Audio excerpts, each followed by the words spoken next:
ఇదిగో ముందే చెప్తున్నా, చదువు ఎలాగో నచ్చినట్టు చదివించలేదు, పెళ్లి మాత్రం నాకు నచ్చినట్టు జరగాలి. అలాగలేవే మూర్తి గారు, మన సంబంధం ఏమైనా ఉంటే ఎతకండి. అలాగే బాబు, ఎత్తుకేద్దాం. మూర్తి గారు, అమ్మా పిల్లాన్ని ఎతికేటప్పుడు నావి కొన్ని కండిషన్స్. 1, ఆడికి జాబ్ ఉండాలి. 2, ఆవిడ సిటీలో సెటిల్ అయి ఉండాలి. 3, నేను సాఫ్ట్వేర్ ఇంజనీర్ అవ్వడానికి నాకు హెల్ప్ చేయాలి. 4, కొద్దిగా అందంగా ఉండాలి. నాదో కండిషన్, ఆడు పెద్దగా కట్నం అడగకూడదు.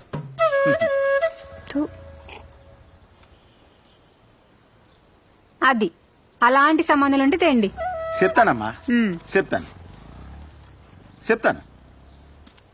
ఏటో ఇన్ని కండిషన్లకు సరిపోయినాడు నాకెక్కడ దొరుకుతాడో.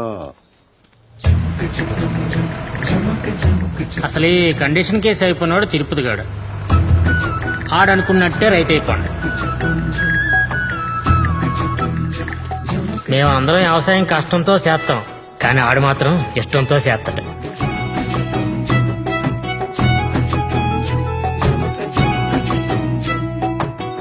ఊరంతా సుట్టాలే, నేలంతా మాగానే, కష్టాలే ఇష్టాలుగా చేసేలే వ్యవసాయాలే.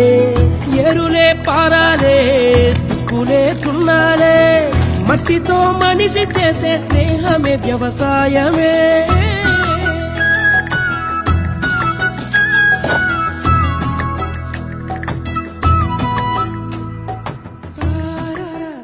ఏముంటదిరా ఈ భూమిలో?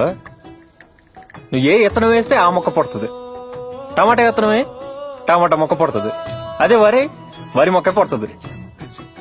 ఏం టెక్నాలజీ రా భూమిదే. కల్తీరా జాడే చూడని జీవితాలే.